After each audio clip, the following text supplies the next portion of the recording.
Sat, langsung dapat kerja di Workerspedia. Halo Workers, banyak orang yang ingin bekerja di perusahaan multinasional. Bener nggak sih? Mungkin dari salary-nya, mungkin dari benefit-nya, mungkin juga dari suasana kerjanya, atau mungkin dari pelatihan-pelatihan yang diberikan kepada karyawan yang bekerja di perusahaan multinasional. Sebentar lagi gue mau ketemu sama temen gue yang udah berpuluh-puluh tahun kerja di perusahaan multinasional. Yuk kita kupas tuntas seperti apa sih rasanya kerja di perusahaan multinasional.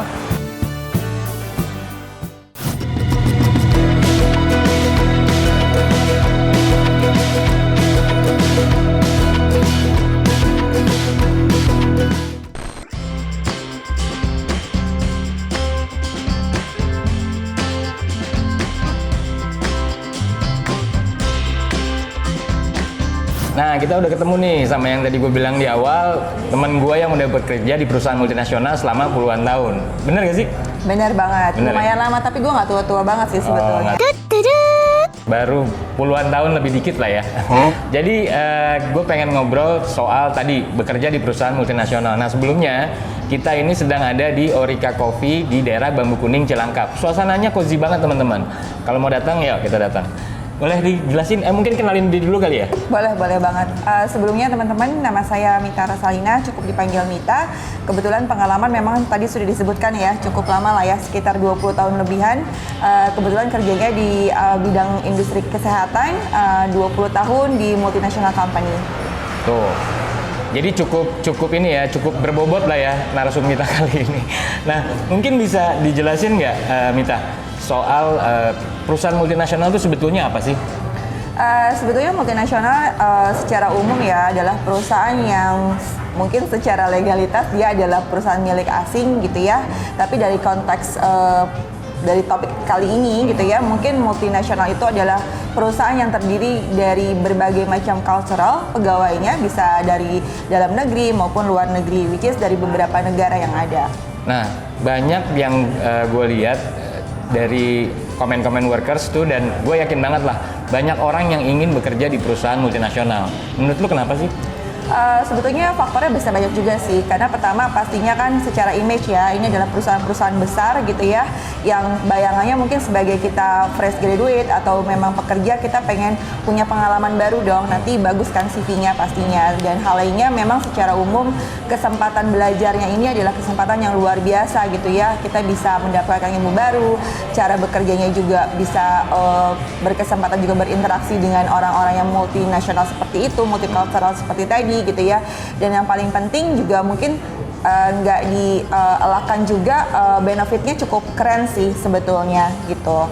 Tantangannya untuk orang bisa bekerja di perusahaan multinasional tuh harus punya apa sih? Tentunya kalau kita mau dapetin keuntungan yang baik, ya kita harus mastiin dong kalau kita punya skill tertentu gitu ya, sehingga si perusahaan bisa melirik kita gitu ya. Artinya dari sisi kompetensi, dari sisi skillnya, dan yang pasti adalah mindsetnya kita gitu. Jadi jangan pernah kita merasa minder, nggak confidence, kita harus terus menunjukkan curiosity, mau belajar. Nah pasti perusahaan juga nggak segan-segan gitu ya untuk melirik dan memilih kita sebagai kandidatnya, dan akhirnya bisa berkesempatan bekerja di tempat tersebut. Kalau bekerja di perusahaan multinasional, bedanya benefit-benefitnya dibanding perusahaan lokal tuh seperti apa sih? Mungkin nggak bisa juga mewakili gitu ya secara umum, tapi kebetulan waktu itu pernah kerja di local company less than 3 months gitu, dan itu pengalaman yang cukup berharga. Yang pastinya kalau di multinasional mereka akan men-treat pegawainya itu secara fairness gitu ya, ada kompetensinya, performance-nya ya akan diberikan kompensasi yang wajar. Jadi semuanya ada evidence base-nya, dan diharapkan juga bisa lebih objektif gitu ya. Dan tentunya perbedaan lainnya tadi, kita benar-benar fokus dan terukur apa yang mau di-achieve, apa yang mau dilakukan gitu. Jadi mungkin itu salah satu hal yang menjadi poin berbeda dengan perusahaan lokal. Oke, Nit, kalau dari suasana kerja yang terjadi di perusahaan multinasional tuh seperti apa sih suasana kerja yang dibangun di perusahaan multinasional? Ya pertama kalau bisa dibilang mereka benar-benar fokus ya sama target ataupun objektif dari suatu project gitu ya, itu yang pertama. Yang kedua, memang tidak bisa juga dihindari bahwa sangat kompetitif gitu ya, karena semua akan benar-benar terukur. Dan sebetulnya hal lainnya lagi yang mungkin agak sedikit berbeda adalah mereka terbiasa untuk memberikan feedback, speak up gitu. Nah itu yang kalau kita sebagai mungkin tidak terbiasa dengan lingkungan tersebut, itu akan bikin sedikit kaget juga gitu ya. Artinya di perusahaan tersebut ya sebetulnya secara umum harusnya sama aja, tapi semuanya berdasarkan evidence based seperti itu. Nah, kita kan di Indonesia sebetulnya kan agak kurang ya untuk speak up atau memberikan feedback gitu. Nah, bagaimana tuh caranya kita ketika kita kerja di perusahaan multinasional untuk ngebangun pribadi yang seperti itu gitu? Ya, pastinya ini bukan suatu hal yang mudah ya, bukan suatu perjalanan yang singkat gitu ya. Ini adalah suatu proses. Tadi tepat sekali gitu disampaikan di awal sama Acit gitu ya, bahwa kita harus keluar dari comfort zone kita gitu. Nah itu yang harus benar-benar dibangun confidence level kita dan keberanian kita untuk speak up. Dan kita balik lagi lihatnya apa sih yang penting gitu untuk kita speak up gitu, sehingga kita punya kesempatan untuk memberikan masukan dan kita juga bisa didengar masukannya kita itu sebetulnya tujuannya apa. Jadi kita tidak bisa melihat ke personalnya gitu ya, tapi benar-benar lihat ke objektifnya. Dan itu adalah suatu proses yang perlu dibangun bersama antara tim gitu ya, baik tim sesama rekan kerja maupun dengan atasan dan begitu juga dengan bawahan. Jadi itu yang paling penting, kita harus punya bonding yang sangat baik di antara rekan kerja. Nah, yang challenging dari kehidupan di perusahaan multinasional itu apa menurut lo? Yang challenging, yang bikin, dan gua kan selalu lihat dari dulu lu kerja nih selalu ada sesuatu yang baru gitu. Contoh misalnya dalam beberapa tahun lu ada posisi apa, naik ke posisi apa dengan challenge-challenge yang berbeda-beda gitu. Pastinya kalau di multinasional tadi kan kesempatan belajar baru itu sangat terbuka gitu ya. Mereka tidak hanya melihat kompetensi kita awalnya, tapi bagaimana seseorang itu mau dibangun kapabilitasnya dan curiosity-nya gitu ya. Jadi makanya kesempatan itu bisa datang kapanpun. Jadi yang paling penting adalah bagaimana kita mempreparekan diri kita untuk selalu siap ketika kedatang kesempatan tersebut kita bisa mencapainya. Dan yang paling berat tentunya lebih karena etos kerja gitu. Jadi selalu yang saya sampaikan ke teman-teman mungkin yang masih junior gitu ya, mereka nggak bisa tuh menyampaikan bahwa oh ini adalah bidang kerja saya, itu adalah di luar skop kerja saya, dan itu akan terlihat juga gitu bagaimana dia memilih-milih pekerjaan. Jadi itu yang harus benar-benar ditanamkan. Jadi kita benar-benar harus open mind, kita harus selalu belajar supaya kesempatan itu ada, jadi kita bisa capai. Jadi memang etos kerja itu menjadi tantangan tersendiri, dan jangan baperan gitu ya, karena feedback itu bisa kapanpun gitu. Jangan jadi, baperan ya. Jangan baperan. Jadi karena ingat banget gitu ya, walaupun pernah waktu itu di level sudah cukup bukan cukup tinggi ya, tapi sudah punya posisi, tapi mereka tuh memberikan feedbacknya itu dari global. Bahkan cara kita mempresentasikan sesuatu ada kata bahasa seperti gitu ya. Jadi para leader itu sangat memperhatikan, jadi sangat perfeksionis itu. Jadi itu tantangan yang cukup berat gitu ya, ketika kita di-expect menjadi sesuatu yang jauh lebih baik lagi, kadang-kadang loh kok kita nggak pernah jadi the best ya. Nah itu yang harus dibangun diri kita, selalu optimis, selalu positive thinking. Mungkin itu sih.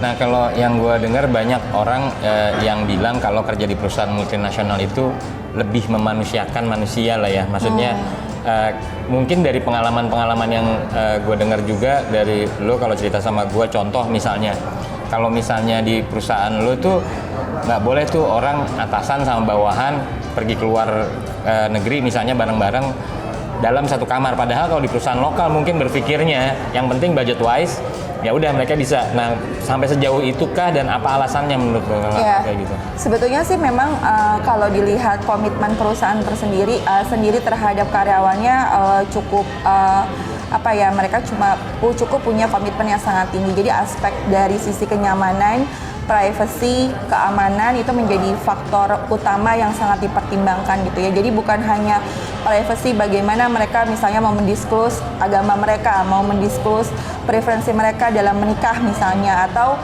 misalnya dalam waktu cuti gitu ya, dia diganggu, itu salah satu hal gitu. Dan berikutnya mungkin dari sisi keselamatan yang yang sederhana juga, misalnya kalau kita butuh bisnis trip gitu ya, lebih dari berapa jam, itu beberapa perusahaan sudah menerapkan bahwa oh ini harusnya menggunakan fasilitas pesawat tertentu gitu ya. Nah itu hal-hal yang sangat baik.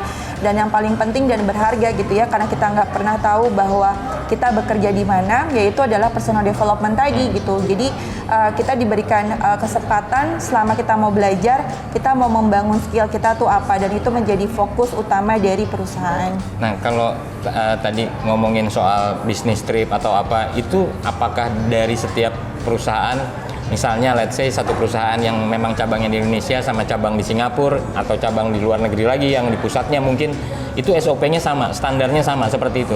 Ya, tentunya balik lagi ya, suatu perusahaan itu punya brand itu kan dia di-build bukan serta-merta timbul begitu saja gitu ya. Jadi dia harusnya punya standarisasi, artinya standarisasi dimanapun perusahaan tersebut ada, ya harusnya dia punya standar yang sama.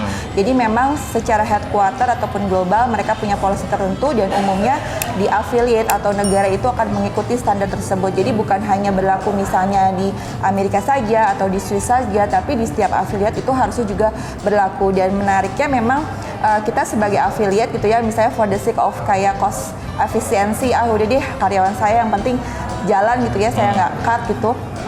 Tapi mereka punya tanggung jawab karena itu kan diaudit juga tuh secara globalnya, jadi sampai sebegitunya. Dan ini menurut saya bukan hal yang mudah, karena banyak hal lain yang sangat besar dan punya keuntungannya, misalnya tentang health well-being gitu. Bahkan beberapa perusahaan menyediakan kayak employee assistance program, di mana mereka menyediakan misalnya konsultasi psikologi, konsultasi legal konsultan, bahkan juga mereka menyediakan misalnya ada konflik keluarga. Sampai segitunya ya? Sampai segitunya. Diperhatikan ya? Iya, dan saya pikir itu cuma omong kosong gitu, tapi ternyata pernah saya gunakan, dan sampai dia juga menggunakan konsultasi gizi. Kebayang nggak sih? Kita kalau mau bayar buat gizi sendiri aja kayak sayang banget. Ternyata perusahaan sampai sekonsen itu, karena pada akhirnya ketika misalnya karyawannya dia punya kesehatan yang baik, kesehatan jasmani dan mental yang baik, pasti performanya juga diharapkan juga baik. Jadi menurut saya itu worth it dan cukup fair. Kalau boleh sedikit dilihat analisanya tuh, perusahaan multinasional tuh memang menganggap karyawannya itu sebagai aset ya? Sebagai aset, benar banget. Jadi people, dia mereka menyebutnya kan people is the most talent and importance kayak value dari aset dari perusahaan, benar banget. Jadi buat orang-orang yang mau kerja di perusahaan multinasional, lo juga di situ akan di-encourage untuk maju, dan selalu dipikirnya oleh perusahaan ketika lo bekerja dengan nyaman, tenang, dan lain-lain, lo akan lebih produktif, dan itu akan ngasih benefit juga buat perusahaan. Kalau di perusahaan gue mah yang penting ada kopi sama teh aja gue udah seneng, udah itu aja.